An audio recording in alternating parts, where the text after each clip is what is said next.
सभी पुण्यात्माओं को मेरा नमस्कार।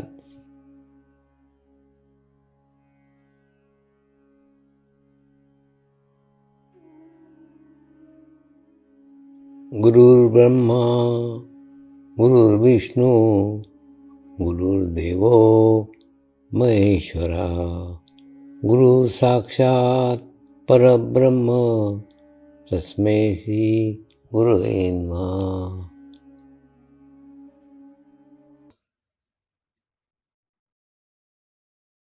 मेरे साथ मंत्र का उच्चारण करेंगे।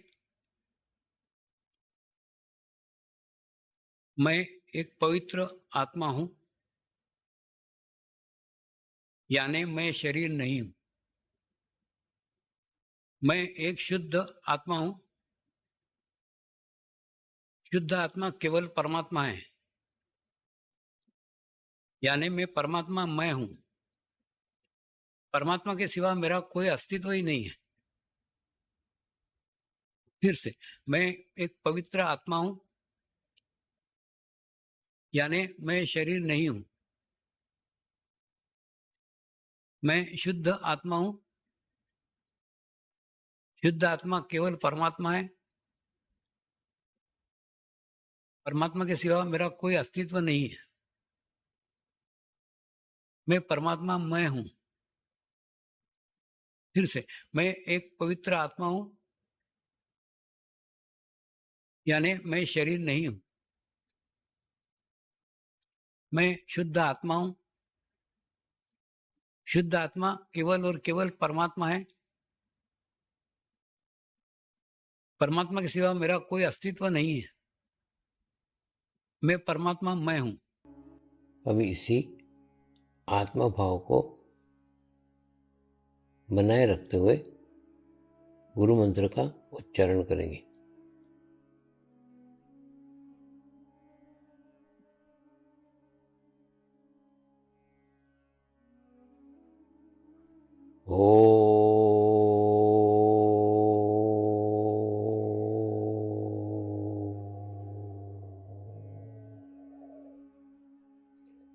श्री शिवकृपानंद स्वामी नमो नमः।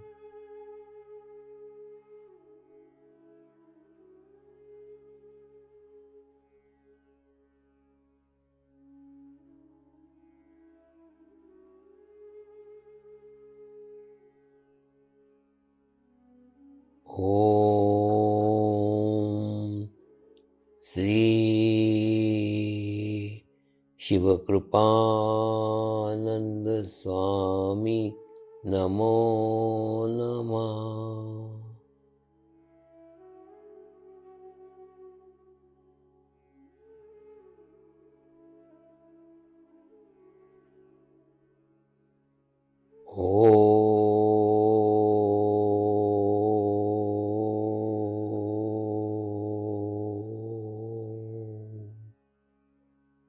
श्री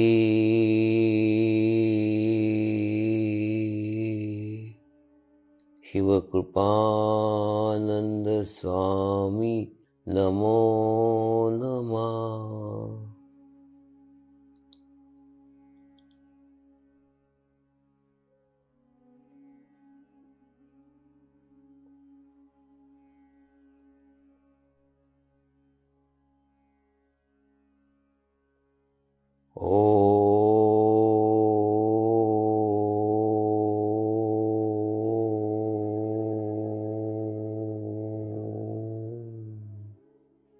श्री शिवकृपानंद स्वामी नमो नमः।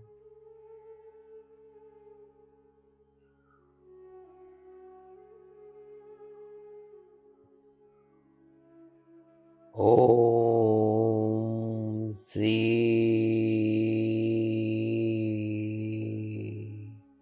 शिवकृपानंद स्वामी नमो नमः।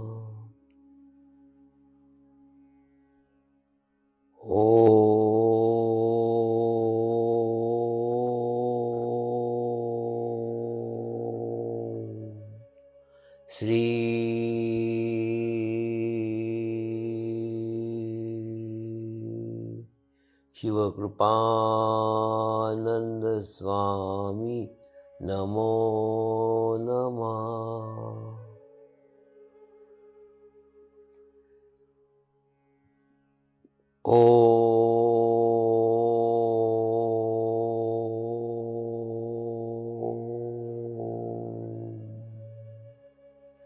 श्री शिवकृपानंद स्वामी नमो नमः।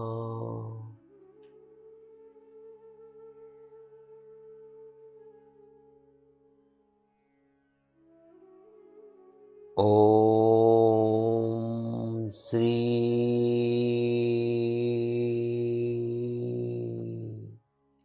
शिवकृपानंद स्वामी नमो नमः।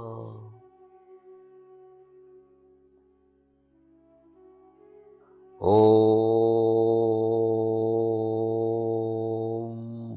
श्री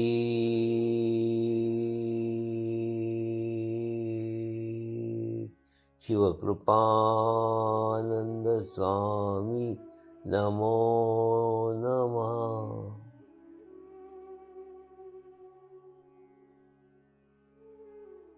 अब आप अपना चित्त सहस्त्रार पर रख के थोड़ी देर के लिए ध्यान में जाएंगे।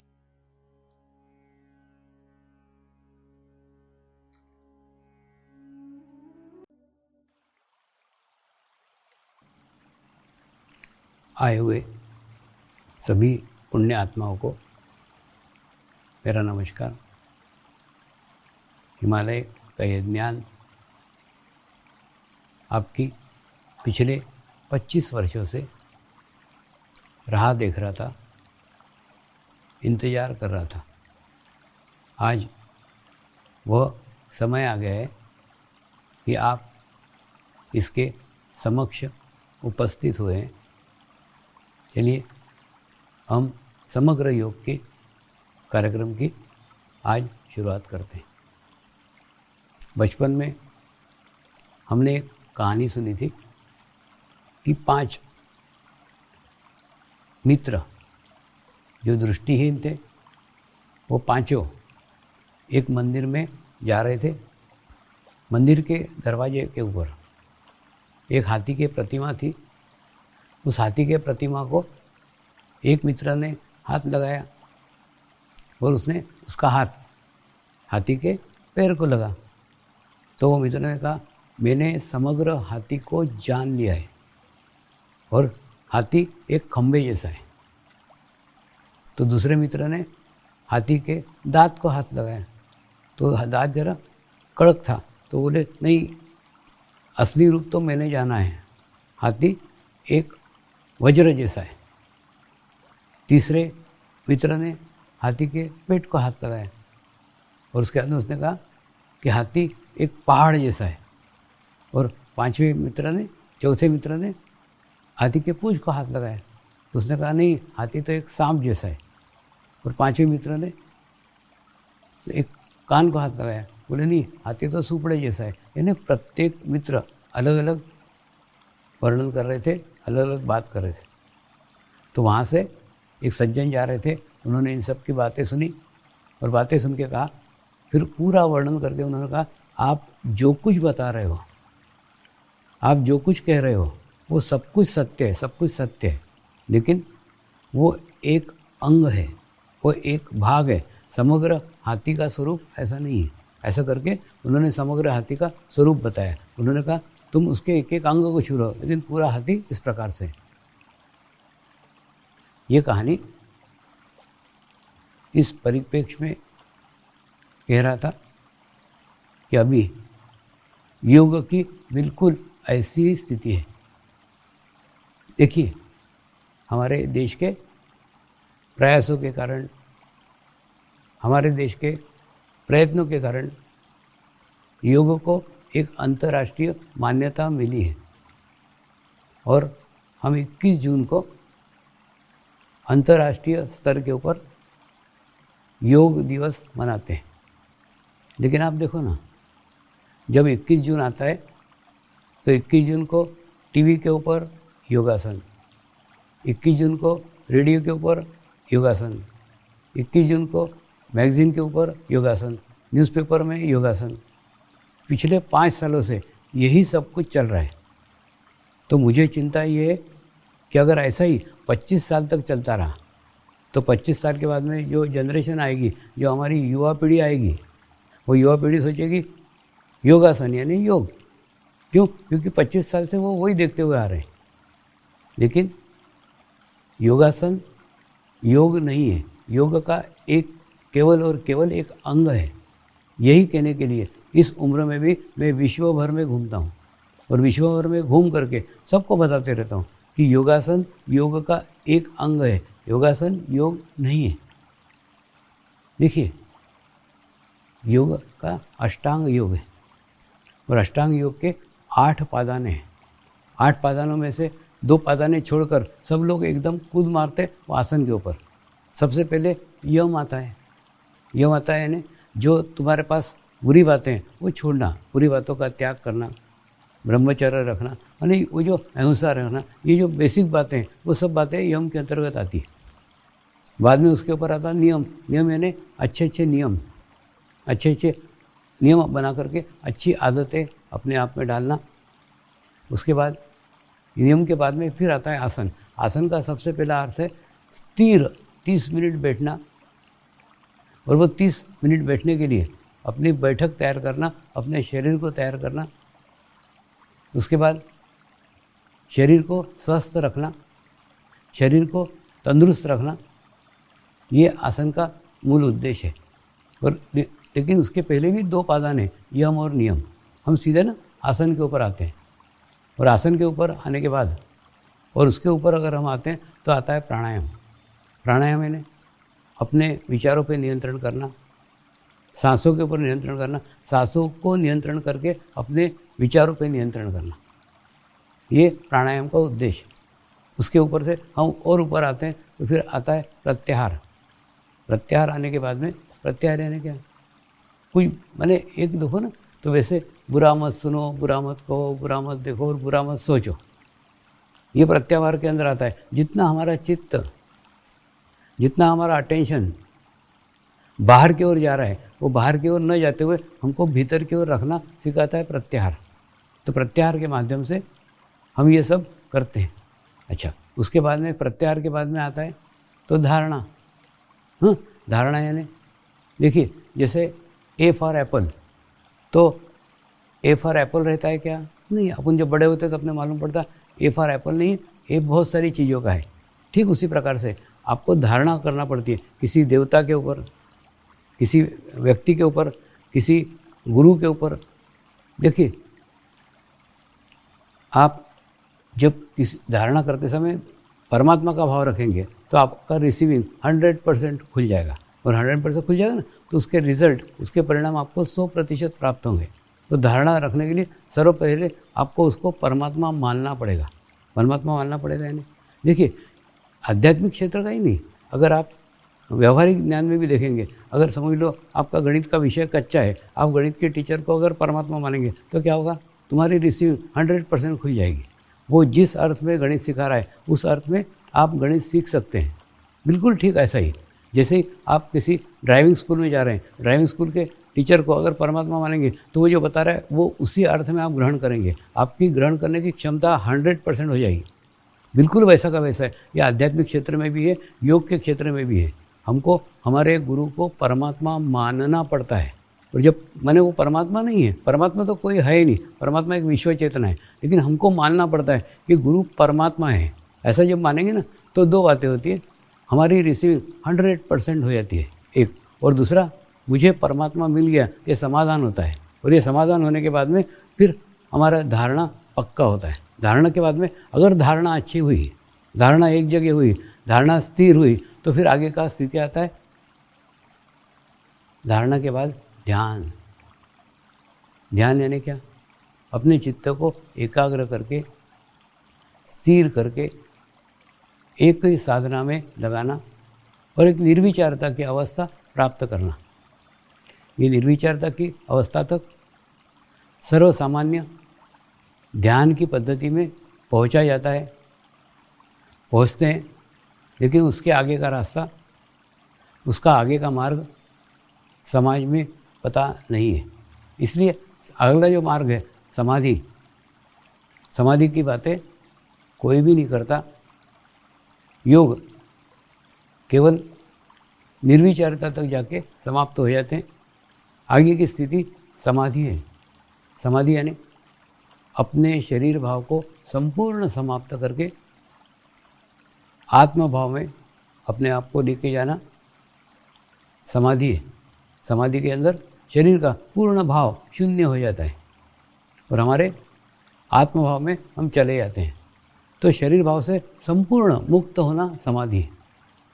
ये समाधि तक, जब तक आपके जीवन में किसी जीवंत गुरु का आगमन नहीं होता और उसके साथ की सामूहिकता, उसके साथ की कलेक्टिविटी के साथ आप जुड़ते नहीं, तब तक समाधि का अनुभव नहीं आ सकता। ये एक अनुभव है, ये एक अनुभूति है। इसी कारण समाधि के ऊपर कोई बात नहीं करता, समाधि के ऊपर कोई बोलता नहीं है। और उसके ऊपर भी और 7 चक्र हैं, समाधि के ऊपर भी और 7 चक्र हैं। उन 7 चक्रों पे भी स्टेप बाय स्टेप जाना पड़ता है। और 7 चक्र में आने के बाद में फिर अपने आप को ब्रह्मांड में लीन कर देना पड़ता है।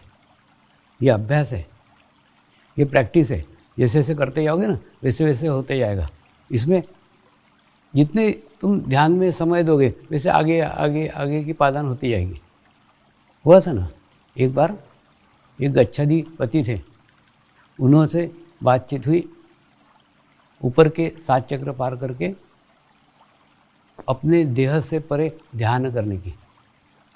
तो उसके बाद में 2 जैन मुनियों की इच्छा हुई कि स्वामी हमको भी ये सीखने का है। तो हम सीखने के लिए बैठे, साधना के लिए बैठे। तो जैसे ही कुछ ऊपर के चक्रों पे गए ना, तो उनको लगा हम मर जाएंगे।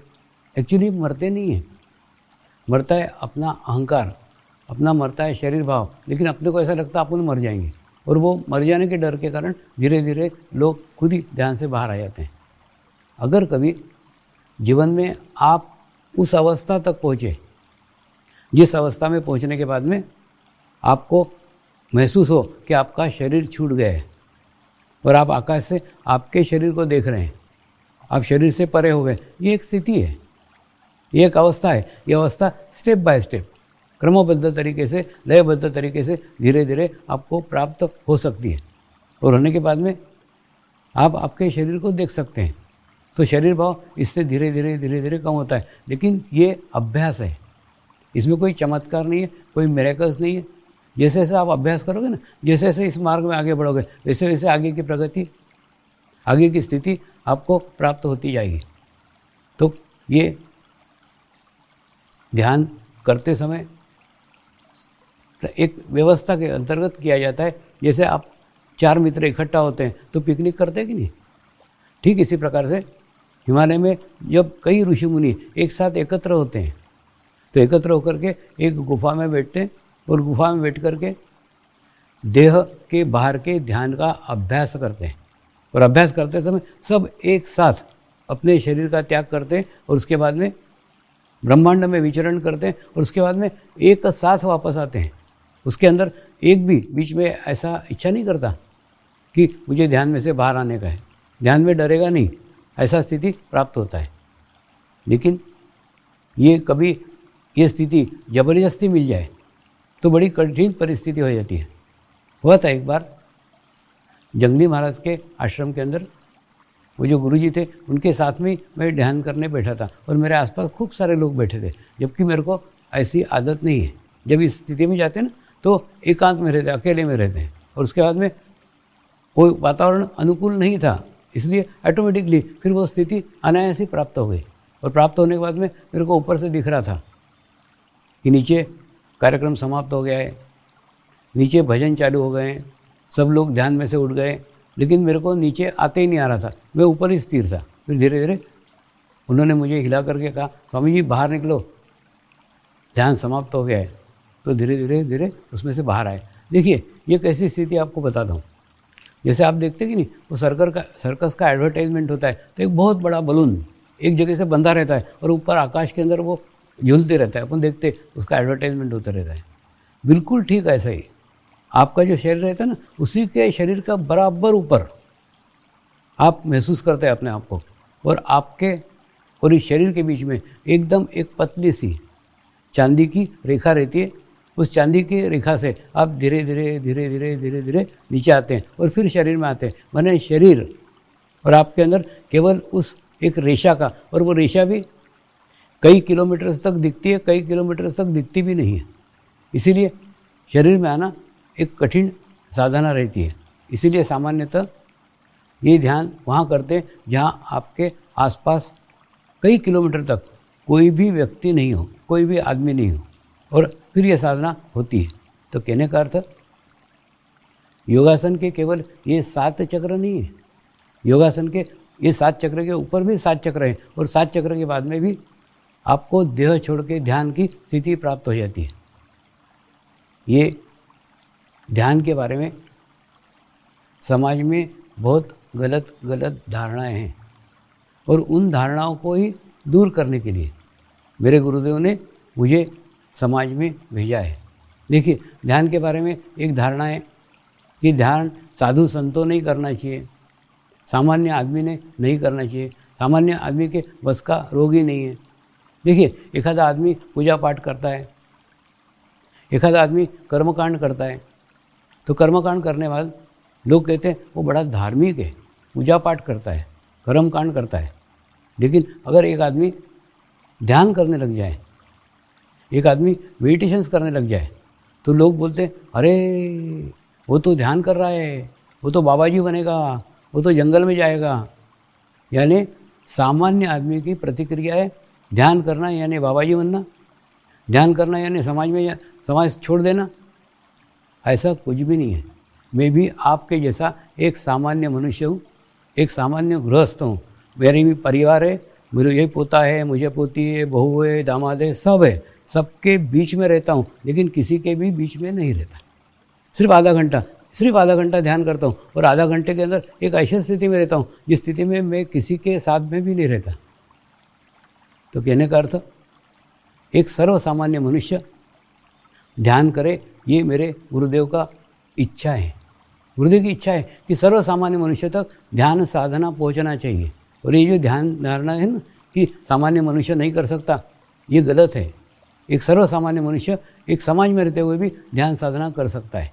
देखिए, जैसे कमल का फूल रहता है, तो कमल का फूल कीचड़ के अंदर खिलता है, ठीक है नहीं, कीचड़ में खिलता है, लेकिन कीचड़ का एक भी दाग कमल के फूल के ऊपर नहीं होता। ठीक उसी प्रकार से आपको भी रहने का है, आपके परिवार में रहने का है, आपके समाज में रहने का है, दोस्तों के साथ रहने का है, मित्रों के साथ रहने का है, अपने व्यवसाय में रहने का है, अपने ऑफिस में रहने का है, सबके बीच में रहने का। उसके बावजूद भी आपके आत्मा का अस्तित्व आपको सबसे अलग करके रखने का है। सबके अंदर हो लेकिन किसी में भी नहीं हो।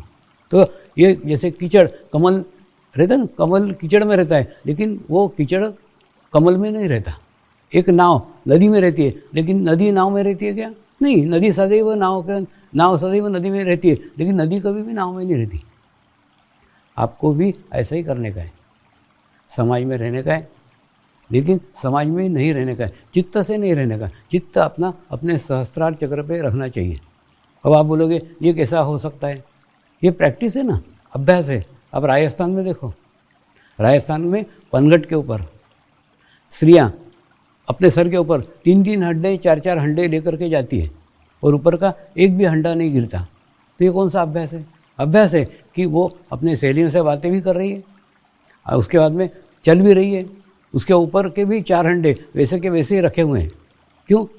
बातें कर रही है, चल रही है, लेकिन उसका चित्त उसके ऊपर के 4 हंडों पे स्थित है। आपको भी ऐसे ही करने का है।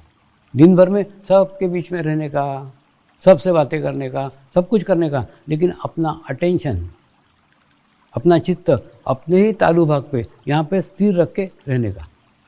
दूसरा, बहुत दुख के साथ कहना पड़ सकता है कि आज समाज में ध्यान के बारे में बहुत गलत धारणा है। कुछ पुलिस ऑफिसर्स का शिविर आयोजित करने का प्रयास किया, प्रयत्न किया, क्योंकि अभी खूब टेंशन है, खूब तनाव है, सबसे ज़्यादा प्रेशर पुलिस के ऊपर है, व्यवस्था का प्रश्न है। दूसरा, कोरोना के कारण इतना खराब वातावरण आसपास समाज में फैला है, उसका इफेक्ट, नकारात्मक प्रभाव उनके ऊपर भी पड़ रहा है। तो एक उनके लिए शिविर आयोजित किया, तो उनके उच्च अधिकारी ने कहा ये कोई उम्र है क्या ध्यान करने की? यानी उसकी कल्पनाएं ध्यान बुढ़ापे में किया जाता है, जब शांति से तुम 30 मिनट स्थिर से बैठ ही नहीं सकते। दूसरा, पूरे जीवन भर का कचरा तुम बुढ़ापे में अपने उसमें भर लोगे तो उसको निकालना खूब कठिन होगा। इसलिए मुझे कहना पड़ता है ध्यान बचपन से करना चाहिए। देखिए, बच्चों का चित्त स्वच्छ रहता है, पवित्र रहता है। बच्चे अगर बचपन से ध्यान करें ना तो धीरे धीरे करते करते वो अप्रतिम बनेंगे। देखिए, आपका बच्चा अगर पेंटिंग करता है तो वो पेंटिंग में इतनी सुंदर करेगा कि मोनालिसा सर की सुंदर तस्वीर वो बना सकता है। तो वो क्या कर रहे हैं, आप आपके लड़के को डॉक्टर मत बनाओ, आप आपके लड़के को इंजीनियर मत बनाओ, आप आपके लड़के को योगी बनाओ। योगी बनाने के बाद में वो जो करना चाहे उसको करने दो, वो उसके जीवन में सर्वश्रेष्ठ कार्य करेगा। तो कहने का अर्थ, ध्यान के बारे में बहुत गलत गलत धारणाएं, उन धारणाओं को तोड़ने की, गलत गलत मान्यताओं को तोड़ने की आवश्यकता है। अब देखो ना, पिछले 5 सालों से चल रहा है योगासन यानी योग, योगासन यानी योग, जबकि योगासन यानी योग है क्या? नहीं, योगासन का एक अंग है। योग का मुख्य उद्देश्य शरीर भाव को कम करके आपके भीतर का आत्म भाव जागृत करना। अगर हम योगासन दिखाएंगे, ये योगासन इसलिए किया जाता है इससे किडनी अच्छी होती है, ये योगासन इसलिए किया जाता है इससे हृदय अच्छा होता है, ये योगासन इसलिए किया जाता है इससे ये बीमारी ठीक होती है, यानी सारी बीमारियों की बातें, सारी रोगों की बातें, सारी शरीर की बातें हम जाने अनजाने में ये बातें करके योगासन के माध्यम से हम हमारा चित्त अपने शरीर के ऊपर लेके आ रहे हैं। वास्तव में ये तो उल्टा हो गया ना। योगासन, योग का उद्देश्य है कि शरीर से परे जाना, शरीर भाव समाप्त करना। तो हम तो उल्टा बात कर रहे हैं कि इससे ये ठीक हो जाएगा, उससे वो ठीक हो जाएगा। अरे बाबा, योगासन तो केवल आपकी आसन ठीक करने के लिए, योगासन तो केवल आप स्थिर, आप शांत एक स्थान पे बैठ सके इसलिए योगासन है। योगासन इसलिए कि आपका नियंत्रण आपके शरीर के ऊपर हो जाए इसलिए योगासन है। योगासन करने से आपका नियंत्रण आपके शरीर के ऊपर हो जाता है।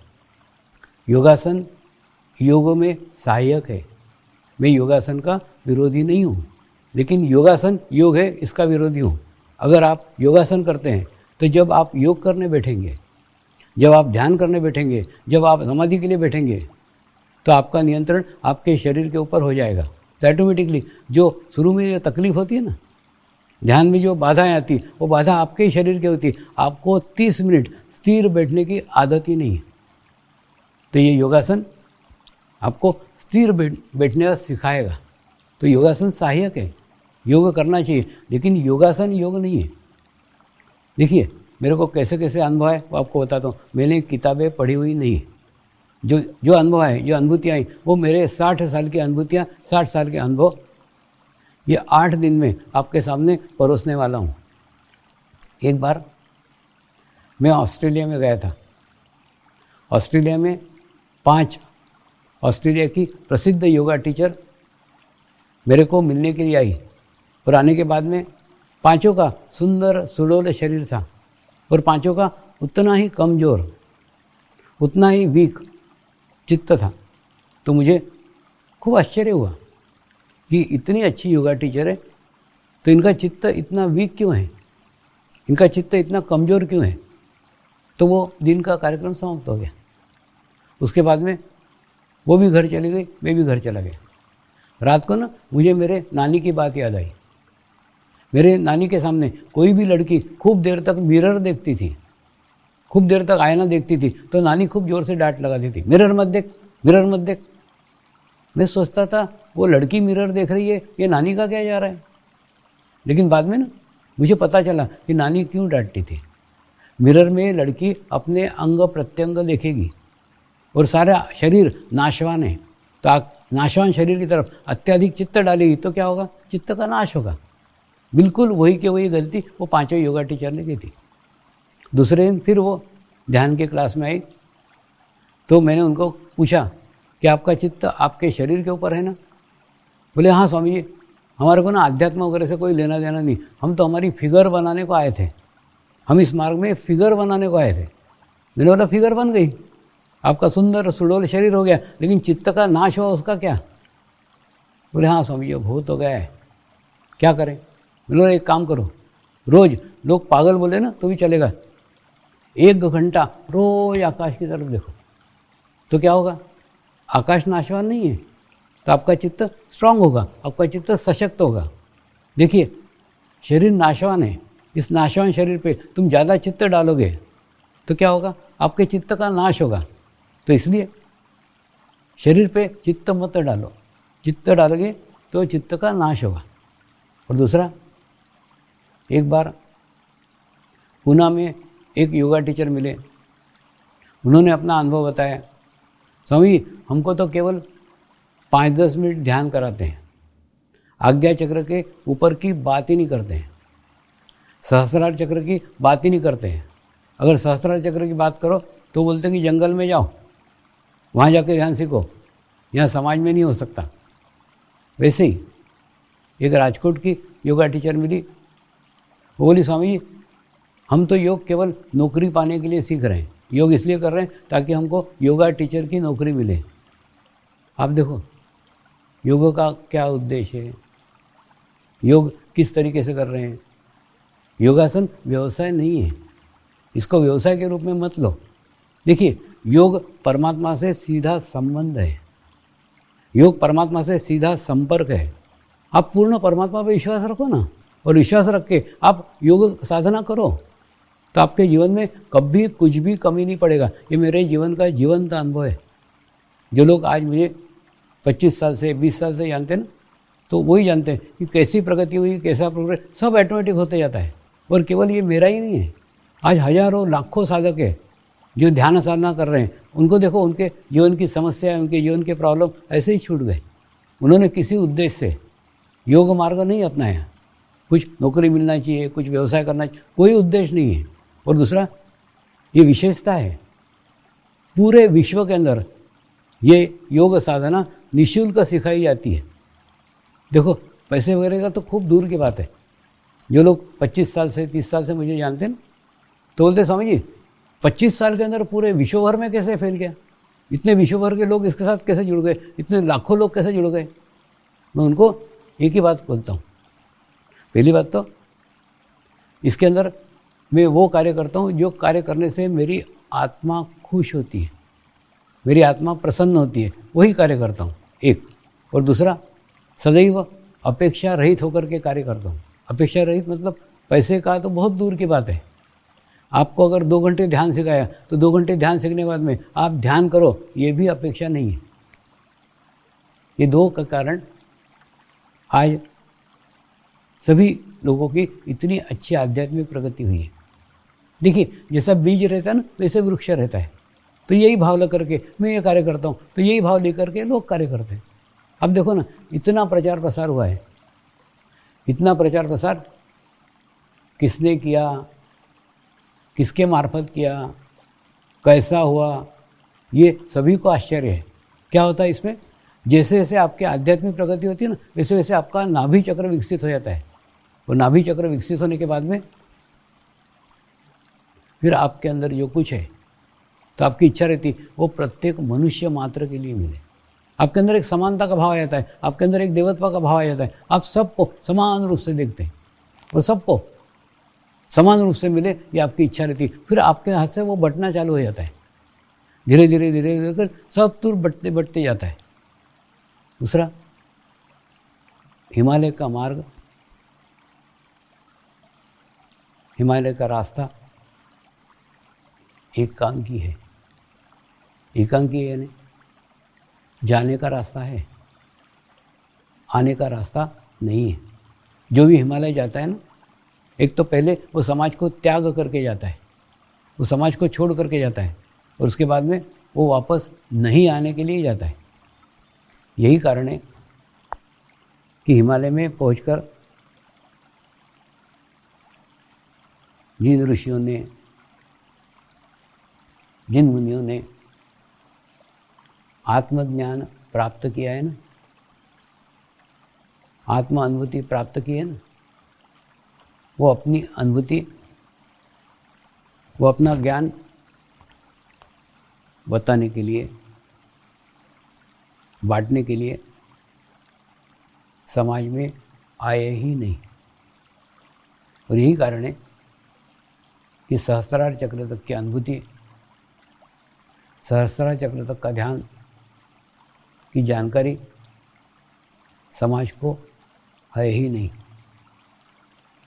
क्या कारण है?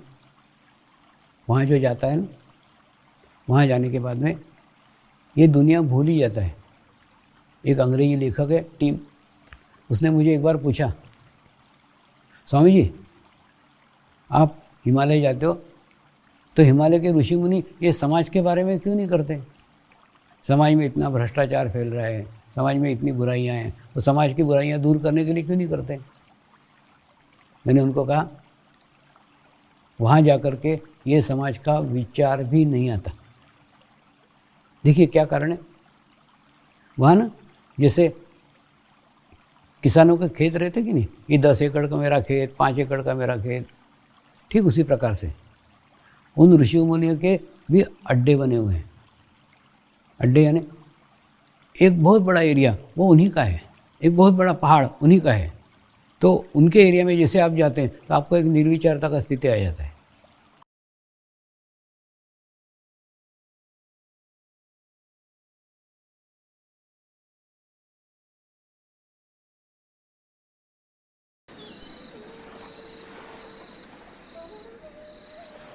प्रार्थना करेंगे, हे परमात्मा, हम सभी पवित्र आत्माएं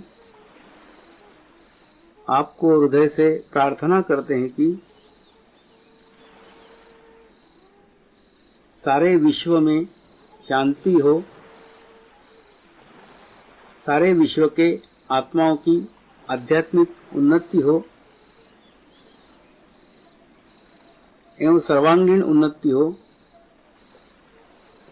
यही हम सब आत्माओं की शुद्ध इच्छा है। शांति पाठ करेंगे। ओम द्योः शांति अंतरिक्षगम शांति पृथ्वी शांति रापः शांति रौषधयः शांति वनस्पतयः शांति विश्वे देवाः शांति ब्रह्म शांति सर्वगं शांति शांतिरेव शांति क्षमा शांतिरेधि। ओम शांति शांति शांति सर्वारिष्ट सुशांतिर्भवतु। नमस्कार करेंगे।